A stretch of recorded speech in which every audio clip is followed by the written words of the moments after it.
if you've got a lot of drama going on in your life and different people pulling on you from different directions, probably people you love, and maybe you're trying to become successful in your small business, you're trying to get it to a better place, you're trying to get your life to a better place, yet maybe your circle of closest people, there's a lot of drama going on. And they're going to be anything from drug addiction to alcoholism to mental illness to instability to things that take your time and energy and your finances that are pulling you down and just ripping you apart. And yet you're supposed to go on, and you're supposed to have your shit together and be diligent and be successful. Yet, every 20 seconds you have another interruption, another distraction. That's important because just maybe everybody has different circumstances. And so I want to talk about something that's kind of helped me a little bit. And I do think I get angry when I think about all the success books, success literature, all the gurus, all these people on social media, it's like the 6 steps to success without it mentioning the 1,200-pound elephant in the living room, or however much an elephant weighs. The elephant is taking a shit in front of everybody, and nobody seems to mention it. It's the fact that people got problems. People are struggling. Everything is not going to be okay with some people. And if you have a lot of these things on your plate, how are you supposed to go on and become successful? If somebody's drowning to death, do you just cut the rope to the life preserver and just let them drown? Nope, I got to be successful. No. How would you feel if you cut everybody else out and then you go on to become really successful, but you're a selfish bastard, okay? If God or the universe, I believe in God, gave you a sound mind and gave you good morals and intellect and you got fingers and toes and you can go out and build a beautiful life, yet maybe somebody that you love only has 3 fingers and toes and they don't have a sound mind, or they're struggling, do you let that person suffer and go by the wayside? Just cut them off. You got to become successful, because maybe in the next life you'll turn into a donkey and everybody's going to shit on you. I don't know. But so we think about these karmic type of things, these emotional things that pull us in all these different directions. But one thing I know for sure that I've learned that I want to share with you is this whole idea of masculine, feminine consciousness.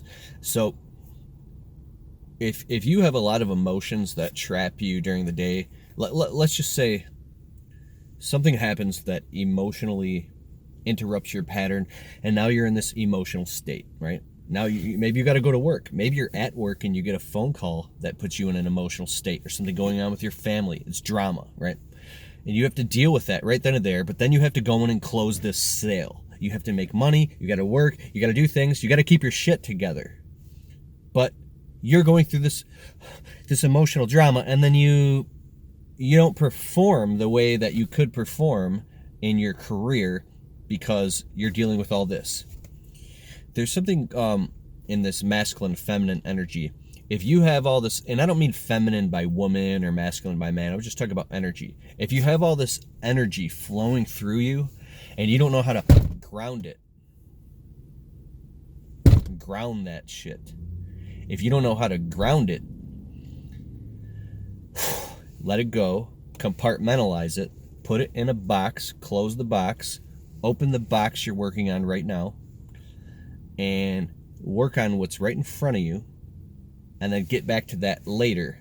You're freaking screwed. You're not going to be able to get past square one or square two. You won't be able to build a life, because it'll be built on a house of emotional cards that any emotional thing can come along and just buckle the pillar and it all falls down again, right? People that can't emotionally get their interior space figured out and their energy grounded.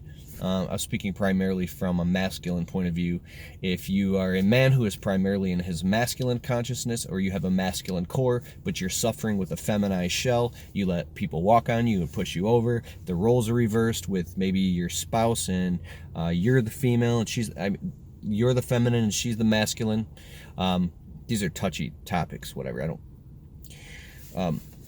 I don't have any prejudices or anything like that. But what I'm talking about, if your role is to be the masculine, well, that requires emptiness. It requires Here it comes. It requires stillness and silence. You become the staff in the wind that anything can crash against you, like Neo in the Matrix, and the bullet, it just falls. Phone's ringing. When you can do that or be that in that place, so you can get off a dramatic phone call, take a breath, and go in and close that sale. Go in and get this project done. You can read some blueprints. You can divorce yourself from the chaos of the moment and objectify it and put it in a box, put it on a pedestal, and objectify that demon, or objectify your demons, or objectify the demons. Then they can't run you up. This takes a lot of practice. Breathing exercises, meditation, getting around masculine people, and getting a sense of emptiness. The most successful entrepreneurs I know, my friend Eric Reno, he's the perfect example, for lack of a better person. I just say that because I remember we sat down a few years ago with my friend Rob, Coach Rob, and when we all walked away, Rob said something to me about Eric, okay? If you don't know, my friend Eric's got like a $5 million roofing company. The dude just... And Eric is so completely in his masculine consciousness.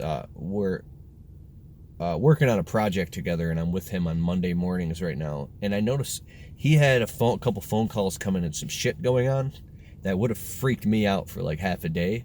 And he was able to, he got off the phone, like, of something that gave me anxiety. He gets off the phone, takes a breath, and in the next minute he's just driving and he's fine. I was like, do you realize like what you just did, bro? He was like, it's called changing channels cleanly. Changing channels cleanly. If this moment you're on this radio station and it's all chaos, when you change the channel and you're in the next environment, you're on the phone call with a customer. You are communicating with your woman, your spouse.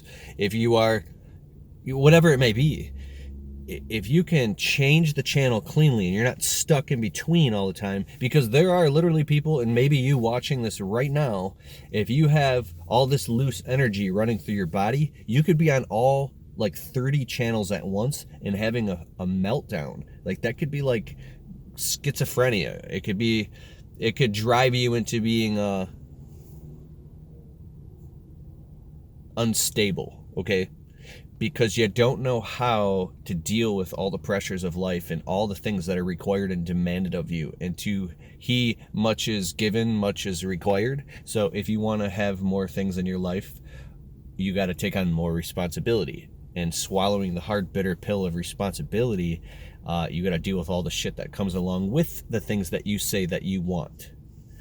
And if you say you want these things, and I could beat a dead horse about that all day, but if you don't take on any responsibility and you don't sort this shit out and learn how to get in control of yourself, despite the chaos of other people, even the people closest to you, if you can't fucking control yourself, stay calm in the face of chaos.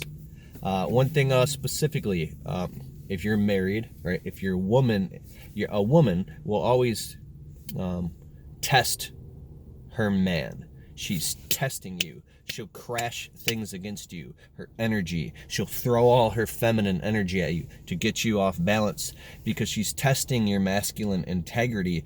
Just like your business, things will crash against your business to test the integrity of the structure of your business, or how much consciousness you put into that. And if you can, excuse me, this is nasty. Get into this sinus thing. But if you can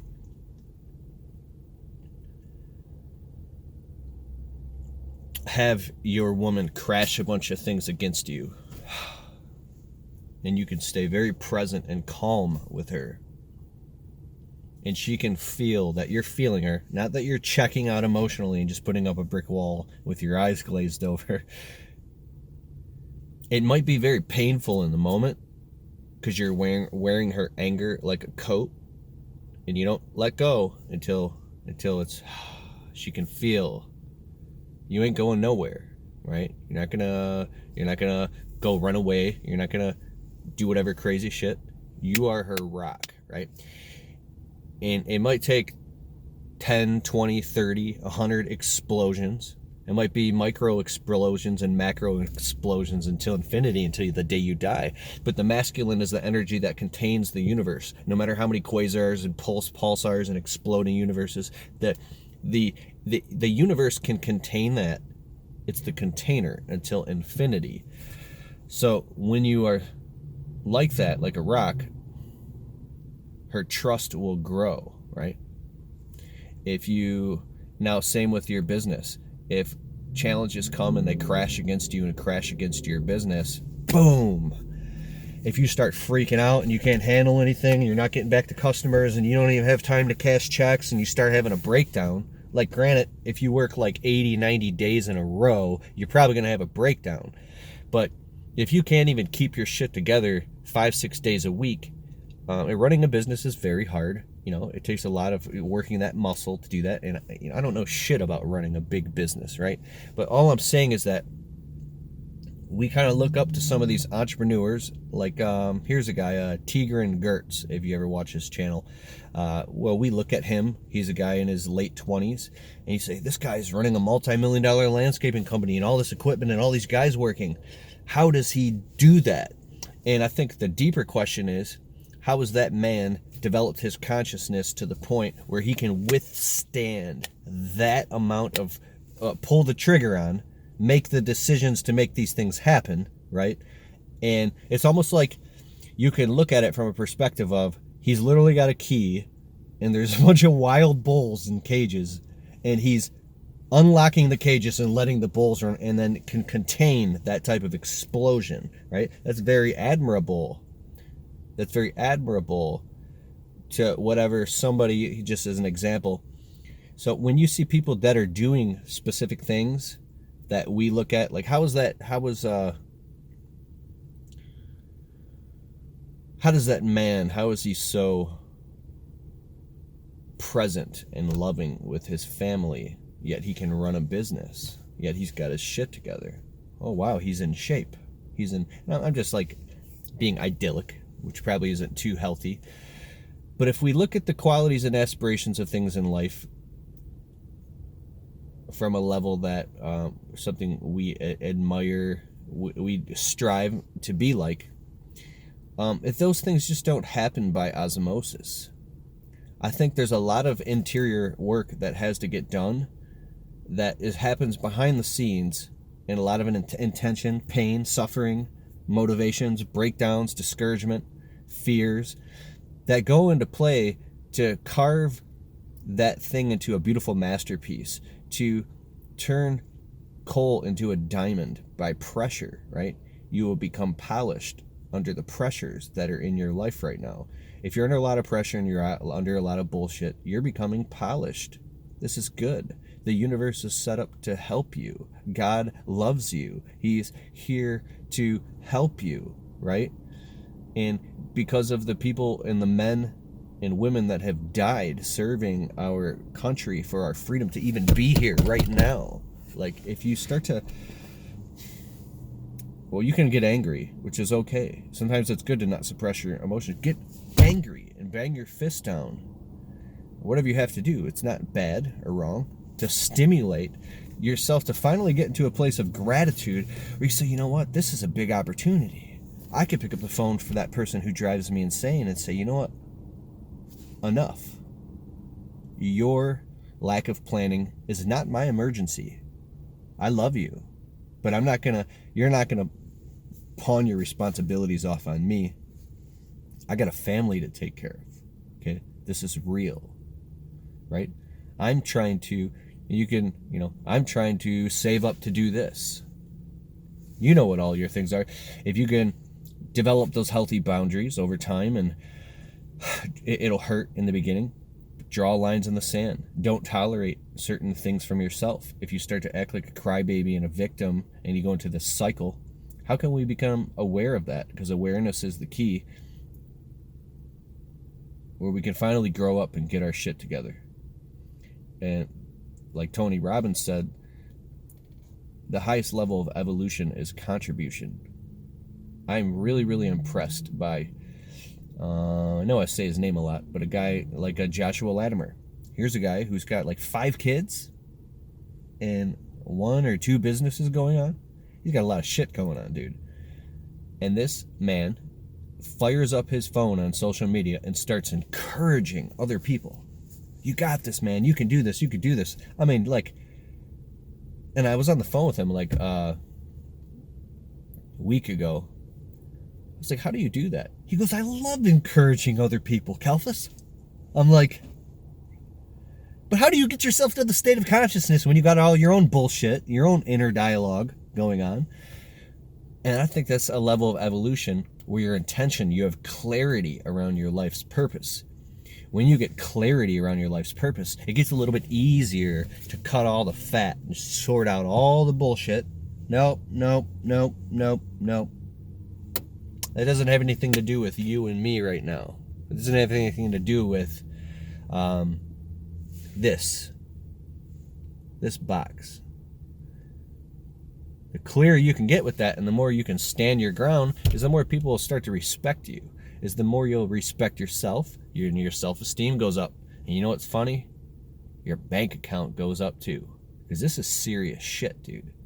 Serious shit. I saw this video with Grant Cardone. It was pretty intense. He was standing in front of, it's one of his most famous videos, in front of his sales team. He's on a whiteboard talking about, like, you got to have X amount, millions of dollars, because if these bad things happen to you or your family, which in the mathematical probability they eventually will, you better have your shit together now. Because otherwise, and think about it like this, if you're able to go out and work and make money every day, it's terrifying to be in a position where now you're the person begging for a handout. You're the person who can't take care of themselves. You're the person crying to God and so thankful because somebody's helping you. This is real shit. This is dead fucking serious. We need to get our shit together. You need to get your shit together. I need to get my shit together. There you are. Sorry. I'm like, we got to get our shit together. And I think the penalty of leadership is when you feel like, what fired me up to make this video is I saw like this vision in my head of a man with like a table, like a platform on his shoulders, dripping in sweat, shaking, and on top of him was like, you got the world on your shoulders. On top of him was this like idyllic image of like people basking and eating grapes and the sun shining on them, and just like, I should draw this on a piece of paper. I saw it so clearly. And I saw like people just like, filing their nails and in drama and arguing and complaining. But underneath it all was a dude, almost like Jesus or something, right? Was a dude with all this weight on his shoulders, and he's the one holding all that up, right? And he was a very muscular, like a King Leonidas type of man. And people are completely unaware. Just like when we're growing up and all the shit you probably put your parents through or people through, because of the power of grace and love and forgiveness, you were able to make it through. And I think that just like you got to put the oxygen mask on yourself first in the plane, you can't take care of other people until you can take care of yourself. So it's high time we really get our shit together and get damn serious about taking care of ourselves, so then that we can be fortunate enough so that we can have the opportunity to actually take care of other people. But if people are pulling you down and trying to hold you down, and you're not even at a point where you can take care of yourself yet. In the book, The 48 Laws of Power, Robert Greene talks about this. He says, avoid drama and dramatic people. Rule number 32. Avoid drama and dramatic people. Because you think you're trying to help these people, And they will, and now I'm just reading from the book. I'm not saying I necessarily agree with this, but they'll pull you down and drown you to death with them. Okay? So you better be able to make sure you got enough to feed yourself and your family. I may be wrong with everything I'm saying, you know? I know that my mother would take the coat off her back and give it to a homeless people. We had a lot of random people in our house growing up, and luckily everything was, safe to all my knowledge. But I think we just had sometimes like random people sleeping on our couches, and I'd come home and I was confused, and they needed a place to stay, and my mom would feed them. She was such a giving person that she gave and gave and gave until there was nothing, there was no food in the fridge for us, right? Her heart was so good that she would let people walk all over her, and bless her soul, But anyways, that's the end of this video. 20 minutes, my friend. This is the deep shit I've always wanted to talk about. And now I'm talking about it. Love you guys. Peace out.